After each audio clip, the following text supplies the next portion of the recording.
Hello, everyone, and thanks for tuning in. My name is Vivian Roberts, co-founder and artistic director of ANF Contemporary. It is my great pleasure to introduce Dr. Kamini Vellodi, who will be talking to painter Alastair Gordon about his practice described in the title Quodlibet for his forthcoming solo exhibition at 12 Piccadilly Arcade this September. Kamini Vellodi is a writer and artist and senior lecturer in philosophy, theory, and history of art, and director of research at Edinburgh College of Art at the University of Edinburgh. Her research intersects 20th century and contemporary continental philosophy and theory, and theories and historiographies of art history and visual culture. She is the author of Tintoretto's Difference, Deleuze, Diagrammatics and Art History, published by Bloomsbury in 2019, and is series editor of Refractions at the Borders of Art History and Philosophy for Edinburgh University Press. She studied painting at the Royal College of Art and Chelsea College of Art and holds a PhD in philosophy from the Centre for Research in Modern European Philosophy, Middlesex University. Alastair Gordon is a London-based artist and artist-in-resident for City and Guilds of London Art School in 2020. Gordon is co-founder and director of Morphe Arts and course leader for critical and professional development at the Leith School of Art in Edinburgh. After his selection for the Open West 2014, Gordon went on to receive first prize in the Shoesmiths Art Prize. That year, he was also selected for the Threadneedle Painting Prize, Zeitgeist Open, Oriel Davis Open, and Beep 2014. Since then, solo exhibitions have included Without Borders, online at ANF Contemporary, First Things Gallery in New York, the Amundsen Collection in Los Angeles, Noma's Projects in Dundee, and group shows including CCE Gallery in Beijing and Paint Lounge Sluice in Berlin. Gordon's work features in several international collections, including the Landmark Trust PLC, London, Amundsen Collection, Los Angeles, Simmons & Simmons, London, Royal Bank of Scotland Collection, Glasgow School of Art Alumni Collection, and the Bowes Arts Trust, London. So it's great to talk to you about these works that you have in the upcoming show.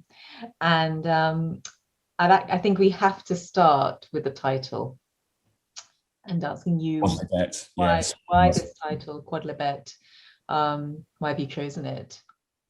Thanks, Kamini. Good morning. Yes, Quodlibet is a philosophical term, and it's a variant on quillibet, which means what you will from the Latin, later to the French. And in an historical sense, in an ancient sense, the Quodlibet was a philosophical exercise. So it meant a proposal for a series of ideas to be discussed. And one would talk about a series of Quodlibets, lectures, and philosophical musings. So, you know, anything from being around the Areopagus in ancient Athens to sitting around your kitchen table debating at 2 o'clock in the morning with tea and toast. That would be a Quodlibet. But the term developed into a musical idea in the 19th century. And I suppose in some ways it might be like an early form of jazz, with musicians sitting together, laying down a line of melody that was pleasing, and then another improvised line thrown on top. And then it enters into visual language late 17th, 18th century, I think, as a form of laying down images or ideas, almost like a collage. And then artists like Edward Collier, who developed that practice, and Gilbrecht, who developed that practice as well. So essentially, it's a kind of visual philosophical musing that presents like a collage, but when you look closely, it's actually very carefully painted. Mm-hmm. And are those interrelations between the metaphysical, the musical, and the visual important for you in your genre? Yes, they are, in a sense. My work's often had a connection to music, and I listen to a lot of music when I paint. And in the show Quodlibet, some of the paintings riff on certain musical terms. You know, one painting is titled Improvisation, for example. Another is B flat. And I am a musician of sorts. I play guitar, I play violin, I sing. a little. So there's a connection in the work between musical rhythms and musings. You know, and historically one thinks of great artists like Paul Klee and Mondrian, who referred to a musical tradition in terms of vibration, movement, tone, modality, and how that connected in turn to certain marks or rhythms or tones in painting. Yeah, so certainly more than musical, maybe a little towards the metaphysical. I go a little bit out of my territory if I was to talk about the metaphysical, but in a philosophical sense, how a line, a mark, a color might resonate with something beyond the material of the painting itself, or beyond the surface to something beyond. You know, I think in that sense towards like Mark Rothko, for example, the surface that leads to somewhere beyond, a void perhaps, or a rhythm beyond the painting itself. So yes, in a sort of Quodlibet menagerie of ideas thrown together, all these things might interconnect. And how did you come to this genre or this approach? Was it that realism, an idea of realism had always been an interest for you? Or was it a sort of, you know, something you discovered in art history or through reading? How did it emerge? I suppose in honesty, I kind of stumbled into it, really, as often the best ideas come about in that way. And I was doing an exhibition in East London shortly after I graduated from my MA, and this was 2012. And I'd asked a friend to write a little piece about that exhibition. I'd been making paintings of artifacts from a nautical tradition, sailors' maps, notes from sailors' diaries and so forth. And I painted them to appear as though they were pinned onto a wooden substrate. And my friend came to the studio, we looked at it together, and he mentioned this term Quodlibet, and it was new to me. And so, you know, about due diligence, and I researched it and came across this rather wonderful and interesting form of, well, it's an illusionistic, heightened realistic approach to painting that very much connected with what I was trying to achieve. And unlike other forms of trompe-l'oeil, trick of the eye, which often take on something like a sweeping vista, or the illusion of a window to look onto a landscape, or a painted ceiling that takes us to the transcendent or heavenly realm. The Quodlibet was painted onto flat surface to appear like a letter rack, or perhaps even like a tabletop. So it was a very flat relief, and that resonated with my painting. And they also had a sort of political edge. So some of the Quodlibet painters were montaging and collaging images that were highly politicized. You know, an attack on a king's speech, for example, or a reformer's leaflet, or an anti-aristocratic leaflet. So really, I owe a debt of gratitude to my friend who introduced me to this term, and you know, I've sort of been riffing on it ever since.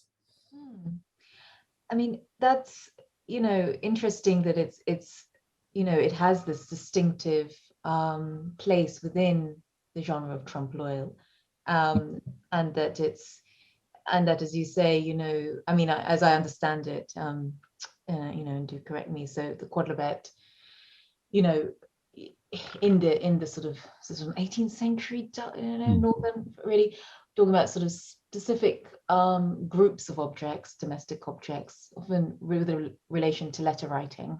Yes. And also the sense of a kind of chance, you know, assemblage, you know, on a surface. And as you said, that kind of flatness, that it's, you know, so it's, you know, there's not much sort of depth of field there. We're on a wall, or we're on a sort of table lifted up, or something like that. And I suppose the intimacy and the privacy of that space, that is, you're kind of given a window into someone's study or bureau, or private notes or private exchanges. That is that something that marks it out for you from other branches of hyperrealism and trickery, visual trickery? Yes, I think this is a really good observation, Kamini, that it's a very intimate portrait of a sort, a Quodlibet painting. As you say, it looks like it could be someone's desk. They've been writing a letter. and you peer literally into their letter and see the writing. So in a way, it's like reading someone's personal correspondence or a diary.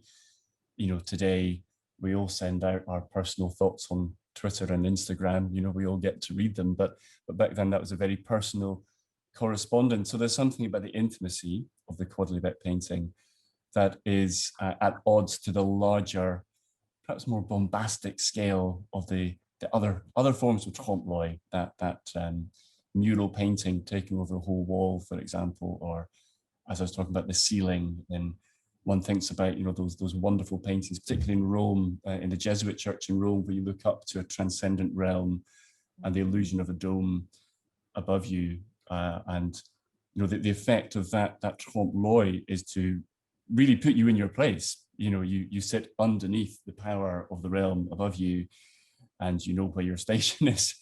But with the Quodlibet painting, you approach it almost like a peer. In fact, more than that, it reveals a secret to you. So you very much have the power.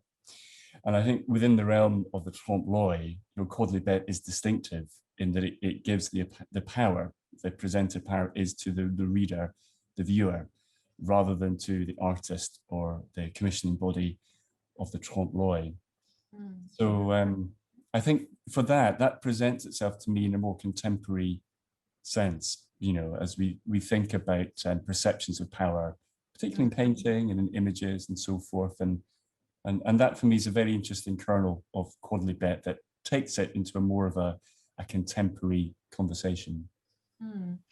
Let's turn to the paintings. And I mean, would you say, so there's 6 paintings or so in the show, and are they all Quodlibets for you? And how are they Quodlibets actually? Yeah, I'd say with the exception of one, which is a sort of cheating Quodlibet perhaps. Yes, I think there may be 7 or so, I think finally that we've put together in the show. And the Quodlibet is so it's as if you're looking on a surface. And if we take, for example, the painting Improvisation, and here we're looking at an MDF surface.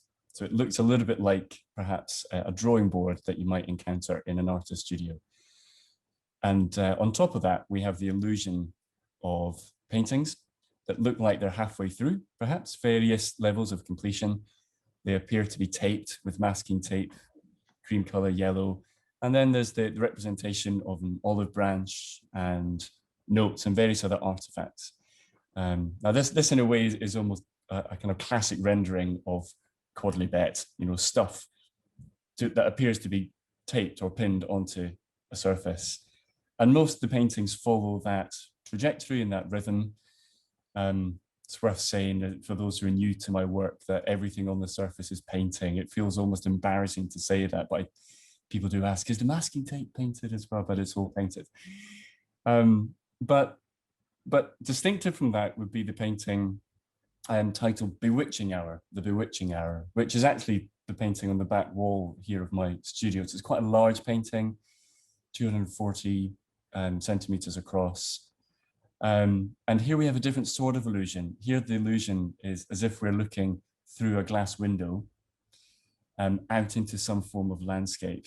So we see silver birch trees actually, and there's a sense of movement and urgency with the trees, as if we're running to them or running from them, perhaps an illusion of fire or wind or something like that. And that's an unusual form of Quodlibet. Quodlibet is a very flat relief, but here we're looking through a window and beyond to a landscape. So that takes things further.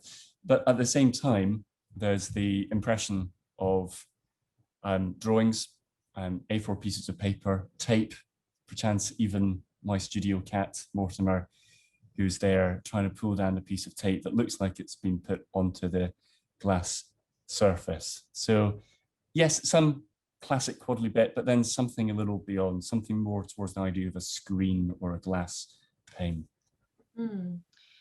That's interesting. I mean, they're all, I suppose the distinctive thing that immediately comes to mind is all of them, perhaps with the exception of Jacob's Dream, are landscapes or paintings of landscapes, paintings of landscapes. And And that's not a genre that sort of typically features in trompe-l'oeil or in Quodlibet, obviously. So Yes. can you tell us a bit more about that? Yes, yes. Jacob's dream is distinctive in that, isn't it? Yeah, so we have here paintings that are replications or reproductions of other historical paintings. And this was a painting that I completed in 2019, 2020, perhaps. And it connected with an earlier body of work that I made actually a few years ago in 2017 for an exhibition just outside of Los Angeles, actually. And while that Jacob's Dream wasn't part of that show, it became a series of work that was made beyond that and after that work. But the central section of that piece is a painting of Jacob's ladder, angels ascending and descending. And that's a kind of landscape, if you will, a sort of transcendent or heavenly landscape. And that opened the possibility for me of landscape painting. And you're right, Quodlibet wouldn't necessarily be landscape painting, but of course, these are paintings of landscape paintings. So in a way, they're still within the still life genre. You know, it's a painting of a painting. Yeah. So it's a landscape painting, but it's also a form of still life. So the trick is still there, I think. Yes, because of course, you know, Quodlibets are, and I'm thinking you mentioned Cornelius Shipwrecks earlier, didn't you? But these are things that are very much about painting, about the limits of painting, about representation. There's that famous painting of the back of a painting, isn't there? Yes. These are paintings that are, you know, the earliest, in a way, metaphysical comments on the nature of painting examining its own limits. And in that sense, you know, your paintings of landscapes, what you're saying, what you're suggesting is that the genre of landscape might be important, although let's come back to that. Because I'd like to probe you on that. But then the comment on painting, the kind of, you know, meta discourse, if you like. Yes, yeah, I've become increasingly curious about genre of landscape painting, and you know, having for the last couple of years drawn my attention more towards still life, but had something of an intuitive sense towards the landscape. And I used to paint landscape when I was a student, and I studied in Edinburgh and I studied in Glasgow, and I had very pleasurable afternoons in the landscape, you know, in the Pentland Hills, just outside of the city, and painting. And yes, I've often been curious about that, how that fits in a contemporary sense. You know, can you still be a painter who goes out into the landscape and paints from observation in the landscape and then come back to the studio? And of course, in the last year, when none of us have really been able to have much mobility, the landscape has been more of an appealing idea. But I mostly observe the landscape through mediated lens. You know, it's through the laptop, it's through photograph. And this is a very different experience from that sublime experience of the 19th century landscape painter, you know, who goes out to commune with nature and has that sense of awe and wonder and attempts to recreate that on the surface of the canvas in some way. And yet, you know, today we tend to experience the landscape. Well, those of us who live in the city, we experience it more through digital means, you know, through movie or through photograph, or we drive through it on holiday. And that sublime experience of the landscape is very different for us. When I was a boy, we used to go on holiday in Wales, and we used to climb to the top of Snowdon Mountain, you know, and have that experience of the climb and the effort. And historically, one would climb Snowdon and reach the top and perhaps sing a hymn. But now you go to the top and there's a cafe. So you sit and you have a cafe latte, and then you can get the train back down again, you know, and the landscape doesn't have that same imposing element perhaps that it would have done historically. So these new paintings that evoke a sense of landscape are a way of bringing that idea back into the landscape, that inquiry about how we perceive landscape today.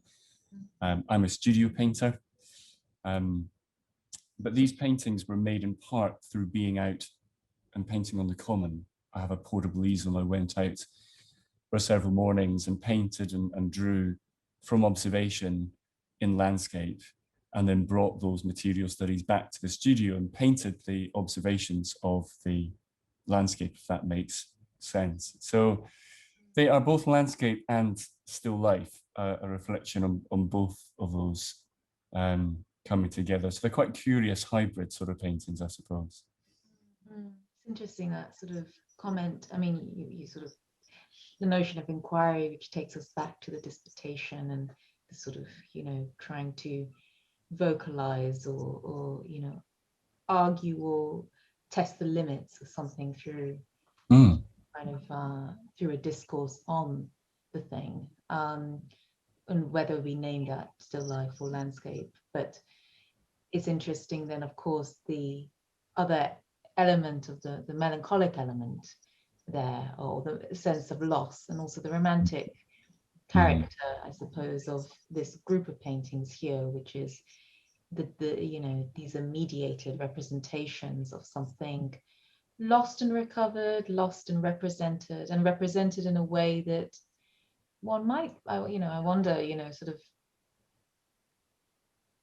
emphasizes that loss. So the fact that they are tapeable and frameable things on a board, to me, maybe that's not, it's both a sort of comment on the process of painting, but it's also a sort of comment, as you just sort of indicated there, maybe on the frameability, the representation of, you know, of landscape, that it is something that's containable as an idea, mediated through other types of experience.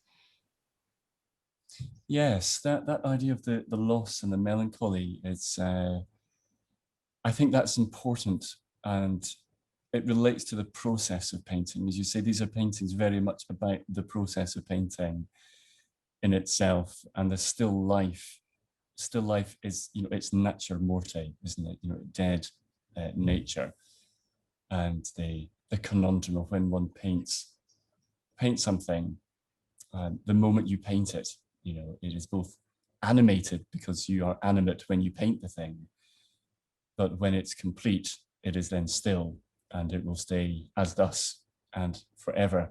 So there's the sense that it is both animate, but it's dead at the same time. And when one makes a painting of landscape, you know, one is there and in the landscape and animated and responsive, and it's wonderful and exhausting. You do feel very much alive.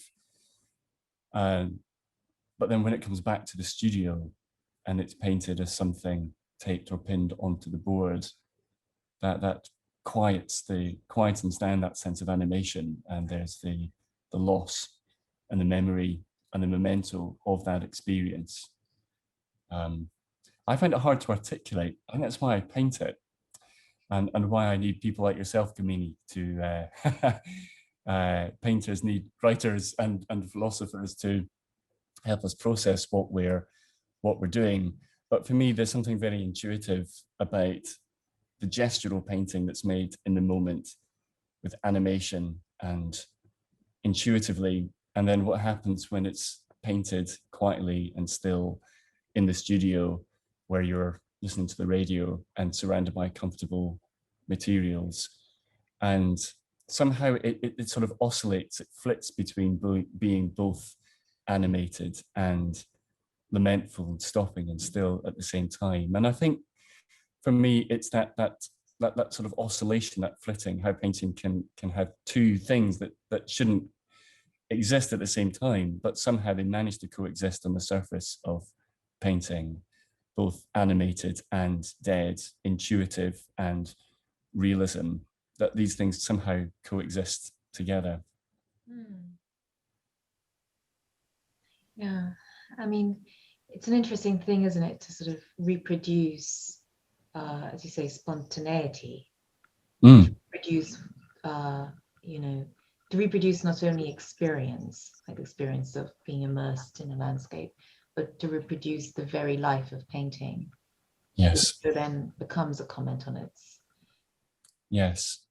Death. Yes. Well, indeed, if I think of the painting in the show titled Pink Dawn, And on this painting, this is a painting that's, in some ways, actually, it's not so much a replication. So I began with the pink and the blue surface on the background, which in a way might represent a studio wall, perhaps, that's been stained through time. And then on top of that, we have the illusion of the masking tape. And the whole thing looks as if a studio wall has been presented and staged. And then I painted the rectangle in the middle and took the whole thing out to Wimbledon Common early morning, and then painted the dawn on top of the illusion of the studio wall. So in some ways, this is a bit of a flit. And then a similar experience with other paintings in the show, elements of improvisation. This happens as well. There are partner paintings to that too. So in a way, it's not an illusion, because with this painting, with New Dawn, the painting in the middle is the painting made in response to the rising dawn out on Wimbledon Common. So it's not a painting of a painting. It is in itself a quote unquote authentic painting of the dawn. So there are some playful elements there between the illusion and the real, fake and the not fake, the intuitive and the painting in response to the mark.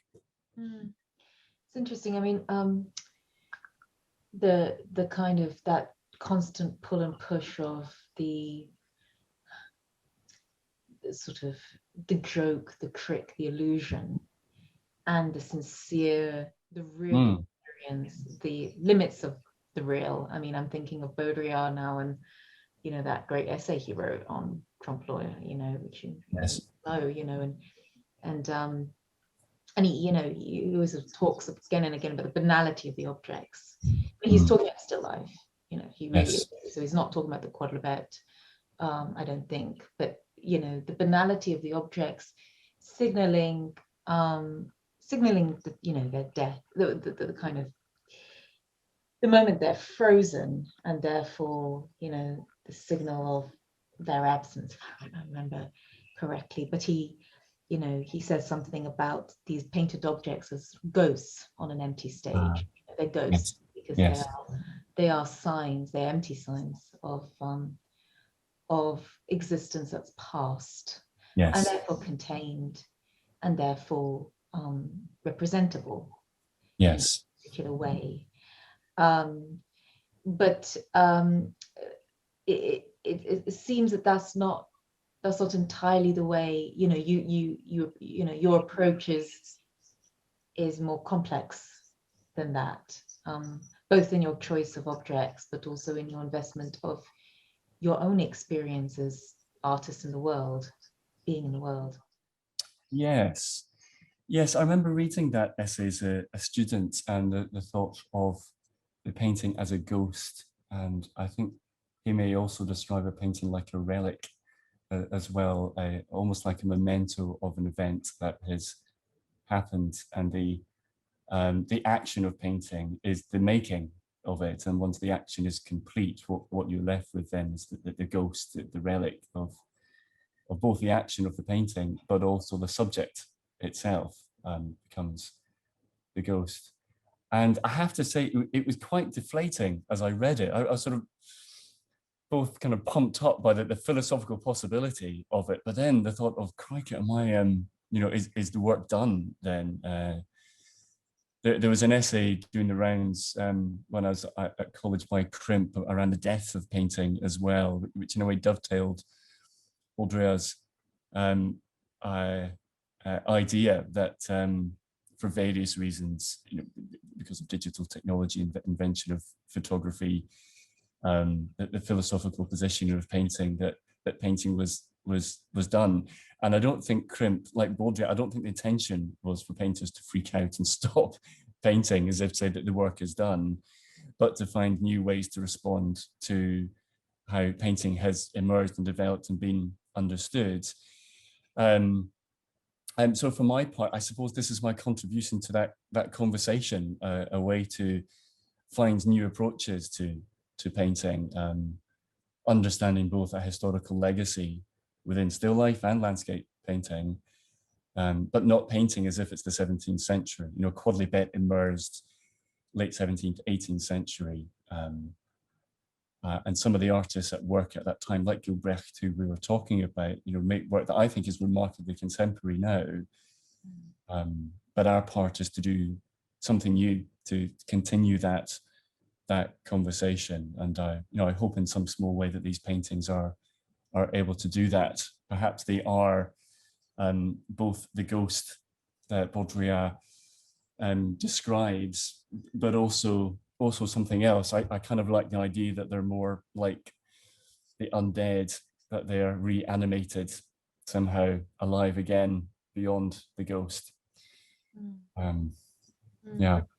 And there's a lot of, maybe you can say a bit more about your relation to painting's history. Of course, I mean, Baudrillard is also talking there about the image, I suppose, and maybe someone like Crimp, and you know, and that moment, you know, they're talking about painting and painting's death, and in that was also the relation to the hand, to paintings, you know, sort of you know, relation to other forms of expression and its reaction to those things.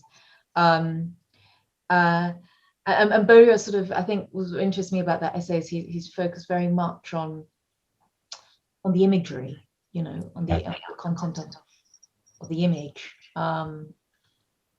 But yeah, I mean, there's a lot of history. I mean, it's almost like these paintings, you know, condense a lot of paintings history, both, you know, these Baroque dialogues about metaphysics of painting and image and illusion, which is, and painting's just one response to that. Of course, you know, you're talking about Pozzo earlier, or, you know, the Baroque feelings is architecture really, is space, isn't it?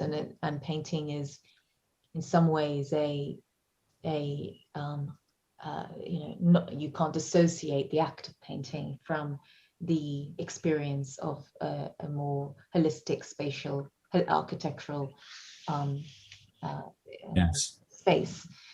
And then of course we have sort of painting sort of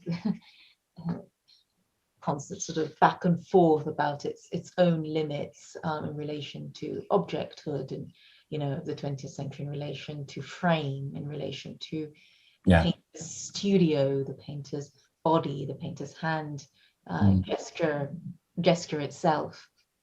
So it seems to me you're pulling a lot of different dialogues from painting's history.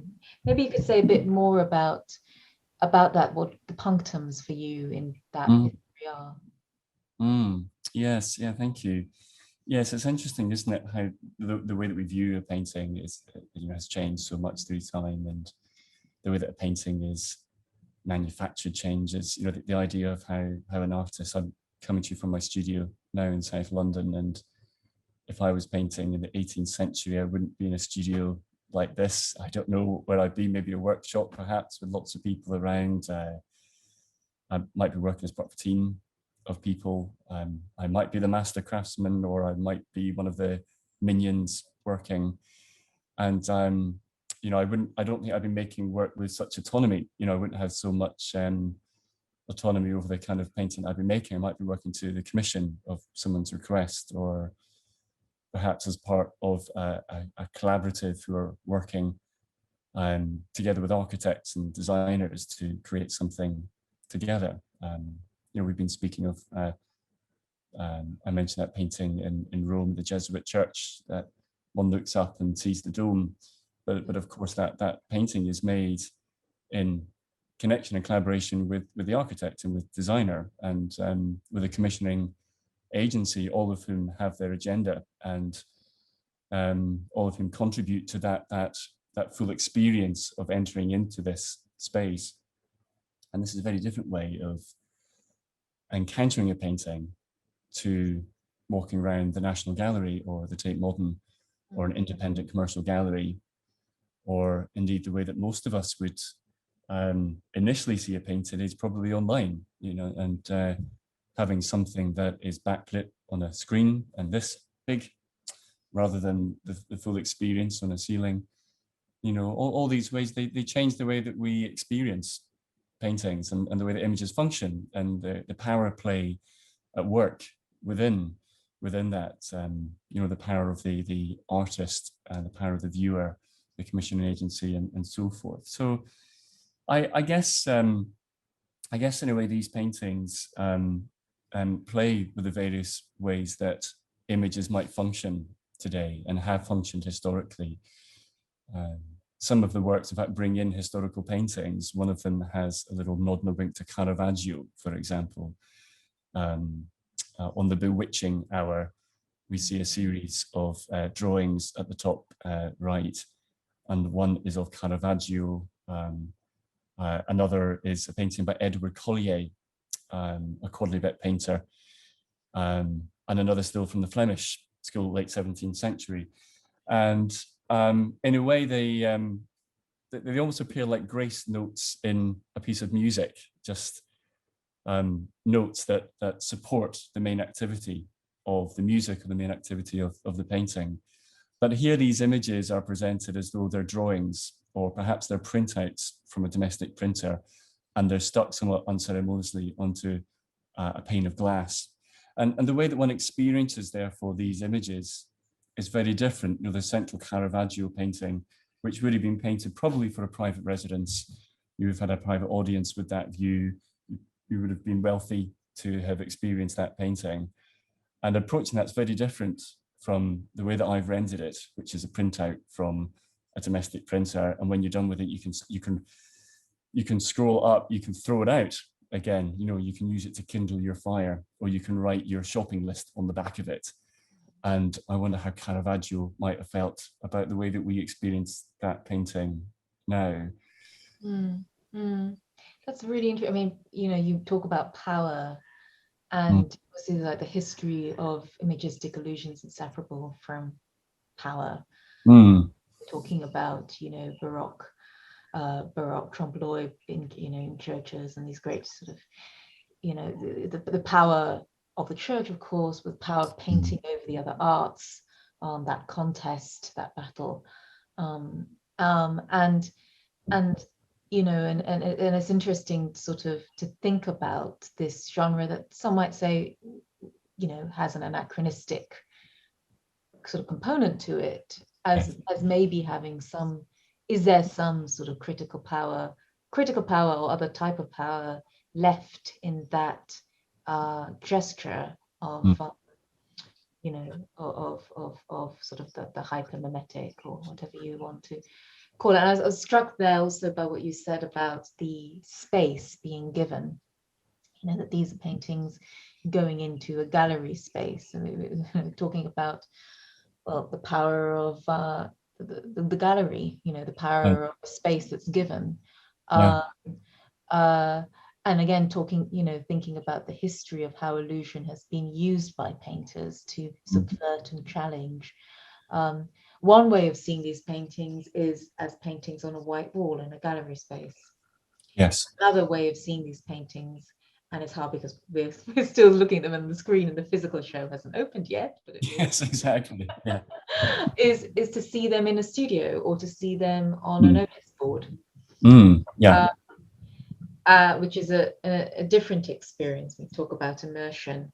I was always struck when you come across, you know, paintings by Gilbrecht and others, that it's that moment of surprise, of shock, when you're in a museum and the eye's been accustomed to the non-ironic sort of history of developing genres, the developing history of painting, responding to its earlier history.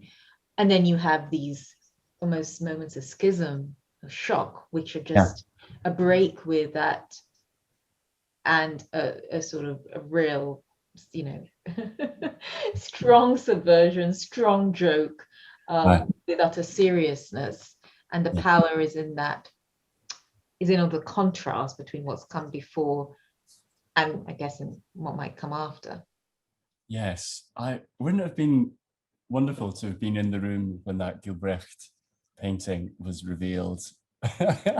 Maybe there was a little curtain constructed and little drum roll, curtain opens and yikes, it's a painting of the back of a painting. That must be just such a lovely moment, and so whimsical and ironic, and maybe even a little postmodern, Yeah, it's a lovely moment, but the thing is, it's so well painted, and it's painted with that same attention as Gilbrecht would have given to, and did give to, other earlier forms of the genre painting, and so yeah, there's a joke, there's a whimsical nature to it, but there's also a sincerity in the way that these works are rendered. I mean, it is important, like the moment right now, the fact that we are all sort of screen bound. We've been like that for a year.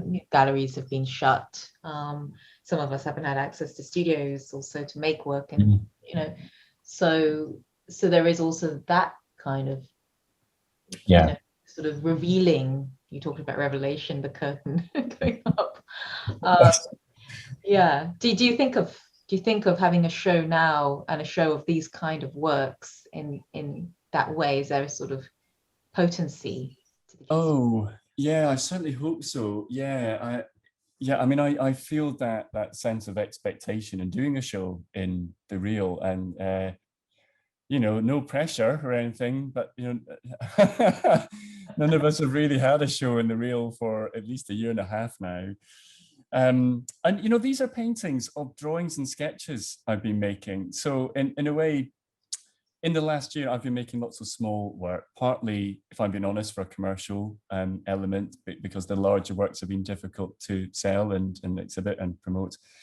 But also, maybe like a lot of artists, I've found the way that I've painted has changed quite a lot, and energy levels have been really different. And, I've been juggling having my daughter at home and childcare.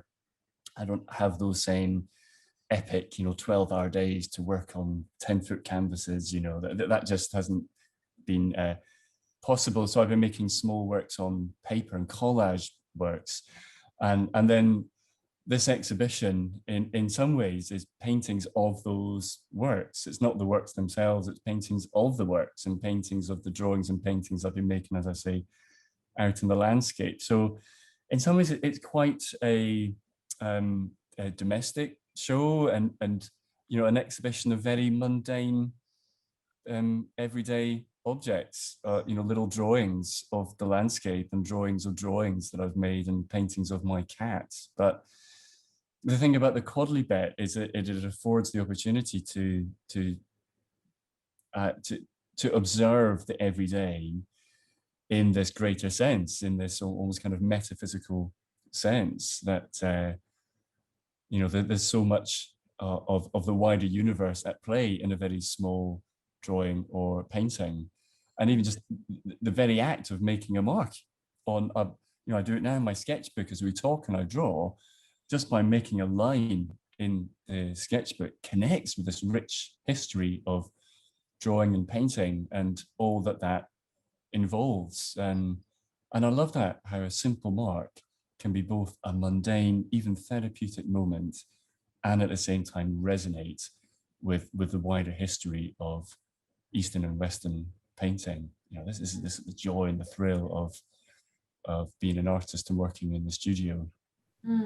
As you say, the everyday today at this moment, after the year and a half we've had, takes on a particular pathos, domesticity. The interior takes on a particular tone, absolutely, a particular kind of resonance. Yes, I think all these. So beyond the painting, there is a sort of the comment on painting. Yes, the artist in the studio and the place of that after, in our internet, post-internet age. There's also the comment on the domestic, the value of the private, and as you said earlier, the secret.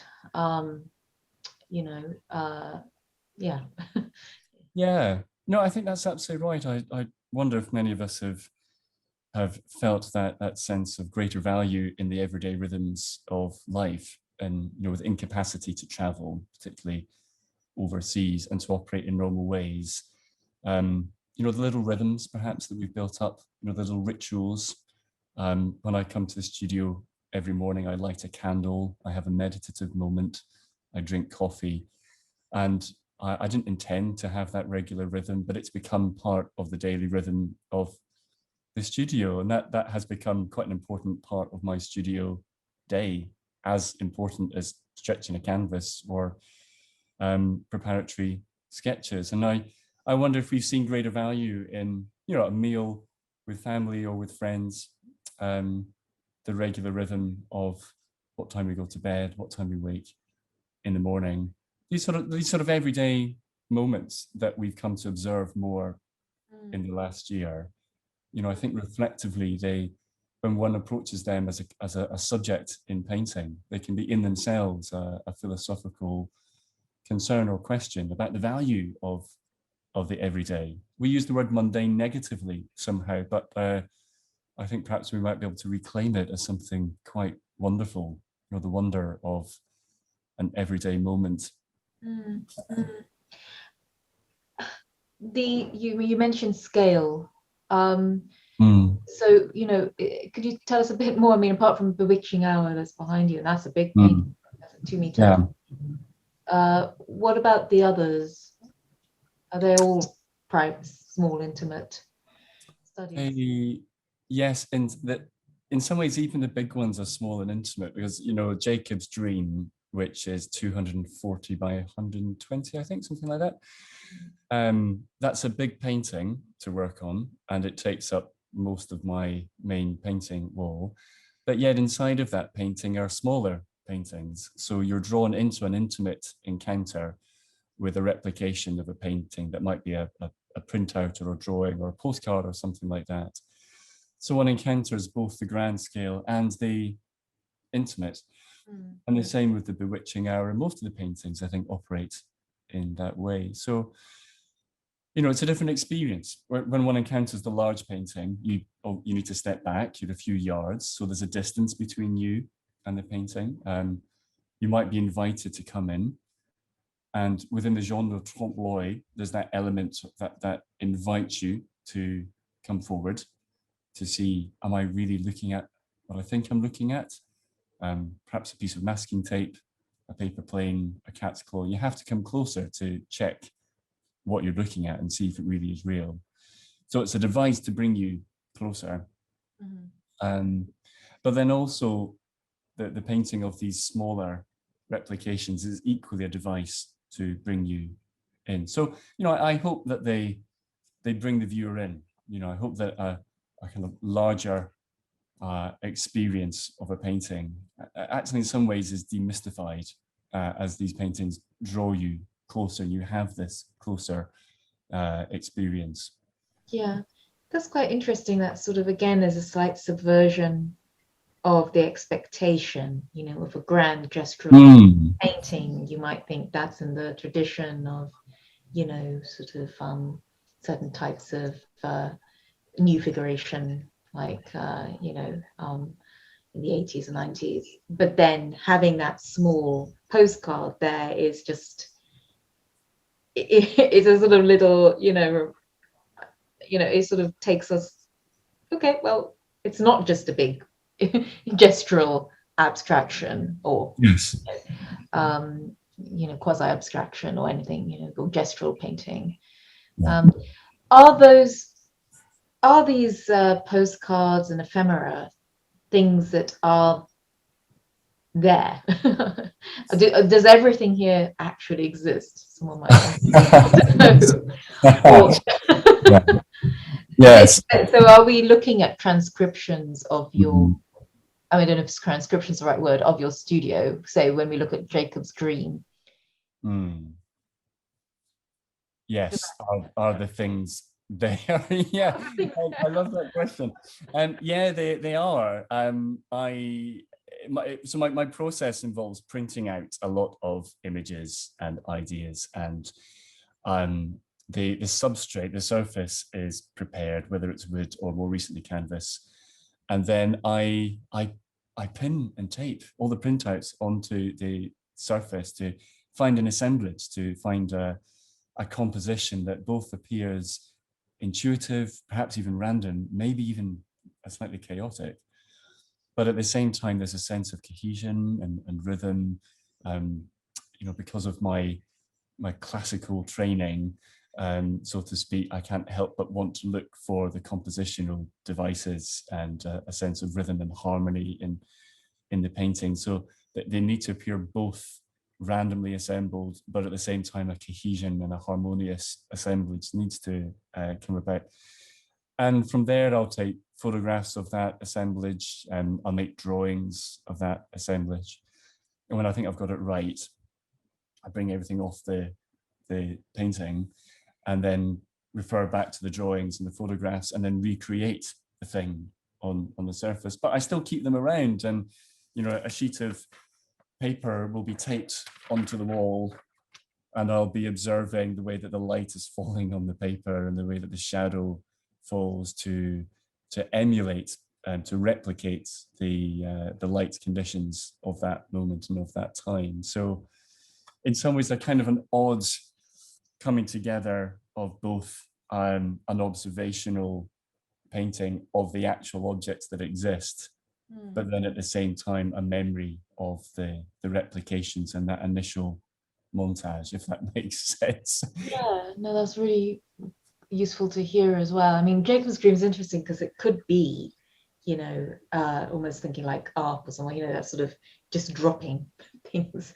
Yeah, right. That random assemblage, that sort of idea of assemblage, or just a snapshot of your wall at a particular time. Yes. And we have to talk also about the range of reference there. You mentioned yes. earlier. We're talking about a painting. It looks to me like a Tintoretto painting. It looks like a Jacob's Dream in San Rocco. But then we got the Gauguin, the sermon, and we've got sort of Hindu deities and other things I can't quite see, but it's a real melange of references that this is an artist studio, but doesn't necessarily, and they all block the painting. Yes. And that's odd. Like, why would you put, so why are the postcards on top of the painting that you're making? Yeah, it kind of covers Jacob's face as well, which just seems rude, if nothing else, Yeah, and Ed, you're right, it's Tintoretto. Yeah, so it's Tintoretto's painting of Jacob's Ladder. And most of the replicated paintings, they relate to that story of Jacob from the Old Testament in the Bible, and it's either the ladder or it's the fight with the angel in the middle of the night. And that reflects my personal interests and concerns and theological interests too. But then riffing alongside that, you've got a bit of Gauguin in there. So we have the Vision, which is set in Brittany. We have the Breton women there in the foreground, and they look out over and they see Jacob wrestling an angel in the middle of the night. That painting's in Edinburgh, actually. It's in your hometown, and it's one of my favorite paintings. It's one of the paintings that got me into painting. I love the redness of that red grass, the heat of the situation, and the tree that cuts over the composition, which shouldn't make sense compositionally to do that, but somehow it does. And it splits the painting into two sections, meaning that we sit to the left with the women of Britain, and beyond that we look to this realm beyond where Jacob is wrestling the angel. In some ways that painting acts almost like we're looking through a portal to another realm. And I see that also in the Tintoretto. It's a mural that's in a church. You need to look up to experience it. The painting itself is something like a portal to a world beyond. And my hope is, as you begin to look more closely at that painting, you see various paintings that refer to that idea of the painting as a portal, also referring that story of Jacob. Yeah, I mean, of course, that's sort of bracketing the deliberate act of choosing, selecting. Yes. Could be a critical act. And you did mention the sort of contemporary status of the genre. Of course, we haven't talked about skill and technique yet. Right. Yes. Yeah. But I'm thinking of, how do you see the place of works like this in the contemporary moment in terms of contemporary, art? I mean, I know that sort of someone who comes to mind is Lucy Mackenzie's work. She's some, yes. Quodlibet, and in a different way to you. And so and so, I mean, and there may be others who I don't know about, but then I'm also thinking of the kind of that sort of hyper-realism in sculpture, like Dwayne Hanson and Romuek and those guys, you know. Yes. So yeah, how do you, you know, do you see this as a sort of intervention into the contemporary field, or, you know, what's that relation like for you? Yes, very much so. Yes, you mentioned Lucy Mackenzie, who's probably perhaps the best known, perhaps in our school and time, of artists working with various forms of trompe l'oeil, and Quodlibet comes in there from time to time. I think of an artist called Kees Goodsford as well, who works in this way. And it's funny in some ways. It's a bit like, well, we bought a new car last year. We bought a Golf, and I wasn't aware of people driving Golfs much. And then we got one, and suddenly everybody seems to be driving a Golf. You know, it's like that. You start working in a very specific form of painting, like Quodlibet, and then suddenly you see all these other artists who are working in that field, and one becomes aware of that and thinking, how do I make my work distinctive from that, but also part of a conversation that these artists are having. But I think for many artists who work within this mode or work with illusionism, I think there's a direct parallel. Well, a couple of things. But at first, when Quodlibet painting was emerging, late 17th, 18th, and then into 19th century, there's a parallel with the evolution of printing technology, and the point at which images could be readily printed and be made available as political or religious tracts. And that there was a shift then in the way that the wider populace would experience a painting. You know, you don't have to go to a church building or a museum to encounter an image. You can get handed one in the street. You can buy it in the newspaper. And the image then changes function at that point. At least it's the way that it's experienced changes. And I think of our generation, you know, we're the generation who are engaging and embracing with the digital, of course. And I didn't get my first mobile phone until I was 21, and I don't think I started surfing the internet until I was maybe about 22 or 23. So, you know, we are that generation who are seeing images in a different way now. So, to me, the Quodlibet is a way of approaching how images are disseminated, but prior to that, how they're manufactured, how they're reproduced, and then disseminated. And I see that echo of what the Quodlibet artists were attempting to do. Others specifically approach painting in the digital realm. You know, I think others greater than I are doing that. And for me, I'm more interested in what happens with the physicality of an image. So when it gets printed out, or when it gets reproduced in a book or something like that. And then, of course, the painting has that physicality to it as well. I mean, with Mackenzie's work, they've been, if I'm not right, you're wrong, there's a sort of seen as sort of feminist, also sort of having a feminist critical character to them in terms of the objects chosen, the types of references there. And I'm also struck, you know, that there's always a sense of relation to the notice board. Yes, exactly. The notice board, coming back to this sort of letter, but the announcement, the declaration. Mm. I see yours as more sort of something more, they're less statements than maybe I don't know if observation is even the right word, but